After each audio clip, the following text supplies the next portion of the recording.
this is Water Elemental. And this is Axis. And we're here doing our second segment of our League of Legends stuff for the week. We tried to do this last week, but we had some errors, so we are starting up this week. That's what happens when you start a new segment. Hooray! Everything goes wrong. Huzzah! Huzzah. I think wasn't he like from Men in Tights or something? I think so. Okay. Well, this is a champion breakdown. We're going to be going over select few champions, giving them ratings and overviews, kind of like what we do for the new champions, except with the old champions. So it'll be great. Starting off this week, we're going to be going with Karthus, that's who I'm going over, and then Mr. Water over here will be going over Kayle. We'll give you a link, you can jump forward to the Kayle part, because we're starting with Karthus. If you don't want to hear about Karthus, you can jump over to Kayle. And then we'll have a link on the other way if you feel like going back afterwards. That is one thing we will do. And we will be giving ratings, so check those out, because they are quite good. So, first things first, Karthus. Karthus, by definition, is a DPS mage. Let me give you a basic rundown on Karthus. I usually run with full magic penetration reds, and with a single magic pen quintessence, and move speed quints. Now, this isn't the required way to build, but I like to have a good combination of both baseline magic penetration, it'll give you lots of extra damage, and that move speed. Karthus has a very long range. This complements him in being able to kite very well. The others, you can do mana regen, base mana, ability power. He's not a champion that benefits too terribly much from CDR, but just because his abilities have very short cooldowns or are toggles. As far as playstyle, Karthus is a champion you want to take mid lane or top lane. Just make sure you get a solo because he has to level very quickly to keep up with the damage curve. He's very, very deadly so long as you stay very, very high up on the level curve. His damage increases astronomically the more accurate you are with your primary abilities. His lay waste, bread and butter ability, his Q is a skill shot. It deals flat damage plus your ability power, well, a fraction of your ability power. And it deals double damage if the target struck is alone. So if you can line it up, if you can get kind of in the range, you can take pot shots at people and deal a lot more damage than they're expecting at you, especially if they dive at you at lower levels. His Wall of Pain reduces their move speed for 7 seconds. It's a very long slow, and it's a very powerful slow. It also reduces armor and magic resistance, so it can give you a little bit of bite in team fights and small engagements, as well as just being a very potent slow. The slow does diminish over time, so they will start moving faster, but you will be able to get in range with them, especially if you get a Rylai's. They'll never get away from you if you get him with a Wall of Pain. His Defile gives him mana back whenever he kills an opponent, a creature, minion, champion, what have you. It also can be toggled on to deal magic damage right now, but it drains mana very quickly, so toggle it on for however long you're in melee range and toggle it off as soon as you can. His ultimate is called Requiem. It deals damage to every champion on the map, a very hefty amount. It is mitigated by magic damage, so don't go thinking you can deal full damage and kill someone at 250 health at level 1. It's not going to work, probably. His passive, Death Defied, it allows him to live 8 seconds after death and free cast with a full mana bar. You can pretty much sit where you die and just throw in cast. It lets you kind of initiate, kind of get in the fray, and not worry too much about not getting a kill. Even if you die, you'll still be able to ult, you'll be able to drop Walls of Pain, help your teammates out. Just try and have your teammates keep them around you because you can't move in that state. It also reduces the death time by about 20%, so you spend less time waiting to res. Let's talk about items a little bit on Karthus. Archangel's Staff was a great item for him, mostly because he's constantly casting spells, so you will max out the mana use on that very, very quickly, so you get the full benefit of the item. I usually get the full benefit of that about 25-30 minutes in, so it's a very solid item. And it's really the only mana item you need, just because you're getting 1,400 mana out of it. And Karthus is not a champion about having a big mana pool, just about having big mana regen. Sorcerer's Shoes are an obvious choice, as well as Void Staff. Magic Pen benefits him very, very much, Paired with his Wall of Pain, you can get most people down to usually about 20, 50, if they have about 100 magic resistance, just because it stacks up very, very quickly. So you'll notice you deal a lot of damage even to high MR targets with your Void Staff, Sorcerer's Shoes, Masteries, and Wall of Pain. Another great item, probably the best item for him, is Rylai's Crystal Scepter. It adds a slow to your Lay Waste and your Defile. Every tick of Defile will slow them. Every Q cast will defile them, or will slow them. So pretty much as soon as you get in Defile range, they won't be able to escape you because they're slowed the whole time. You can drop Walls of Pain. It does not put a slow on Requiem, just so you know that. Don't expect, like, if you see someone chasing someone across the map, Requiem will not slow them if you cast it. It would be cool if it did, but it does not. It'd make more QQ. And finally, some tips and tricks. These are some things you probably didn't know about Karthus. All of his abilities give sight. Except for Requiem, that is. Requiem and Defile, but those aren't really, things you cast. Well, you get to see when they die. Yeah, pretty much. His Wall of Pain will give you sight pretty much like you were standing right where you cast the Wall of Pain for the entire length of the wall. You can drop that on Dragon. You can drop it on one side of a wall and see both sides of an entire ledge if you really wanted to. And it lasts the full duration of the wall, so you could see the whole time. It's great for kind of setting up blockades, great for checking for ambushes. If you're finishing off Dragon, you think they're coming up behind you, can drop it behind you, get the drop on them much quicker than you normally would, and you can get away. It also slows them, so even if they try and pass your sentry, they're going to get slowed.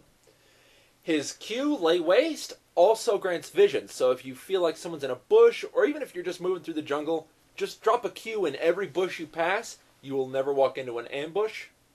It's a very, very useful ability in that it deals hefty amounts of damage. You can scout with it, and has no cooldown. Literally no cooldown.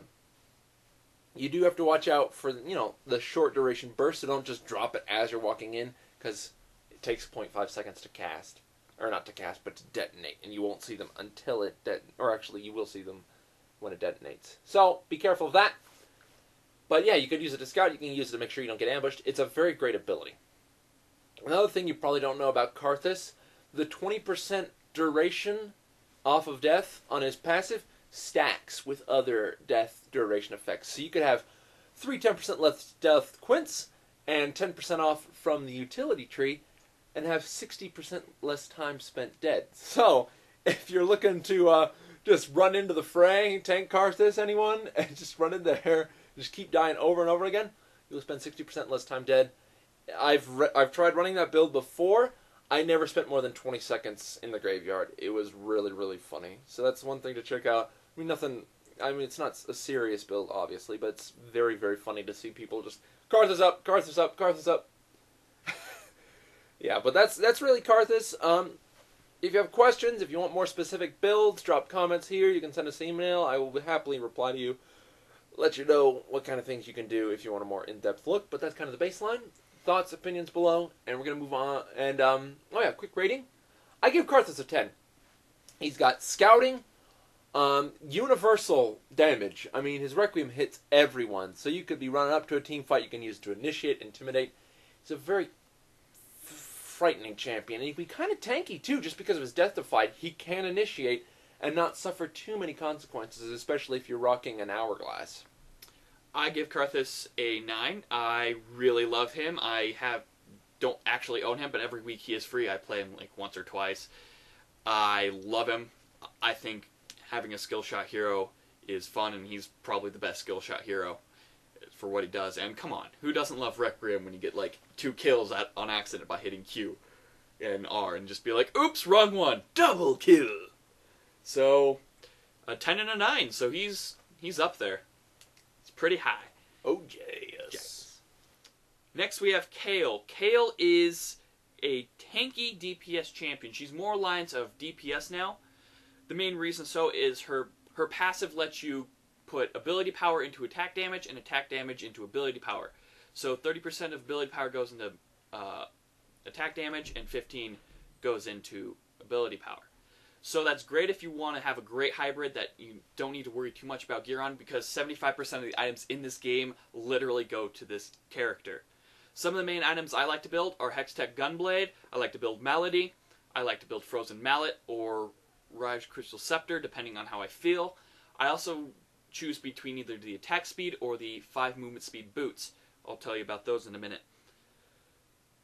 Some of her abilities, she has a ranged slow. She has a heal that increases movement speed. She also has a great AoE heal. This is her bread and butter move. It increases her range, makes her a ranged champion with tons of splash, and it also gives you a lot of ability power damage. This is where a lot of the ability power damaging aspects come from. With that, you want to build a lot of ability cooldown, because at 40%, your Righteous Fury, your main bread and butter, will be off cooldown by the time it's done with its duration. So constantly having that up will make you a great damaging character. You also want to build either attack damage or ability power straight up.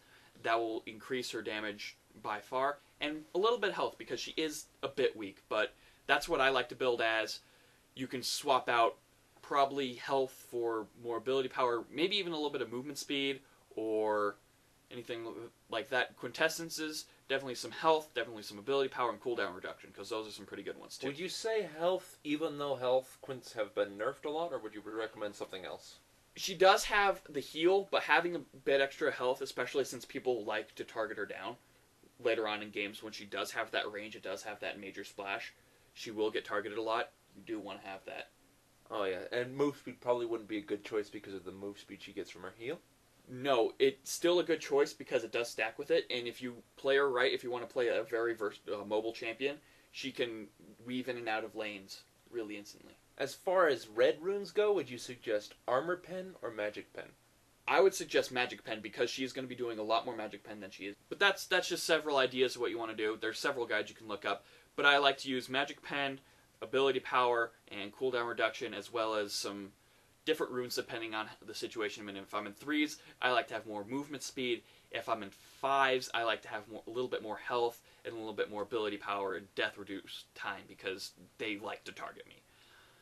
Some of the strategies you want to use with her is kind of keeping back early game. Try to lane with someone else. She is not a good soloer right off the bat. Unless you're playing in 3, she's really good up top.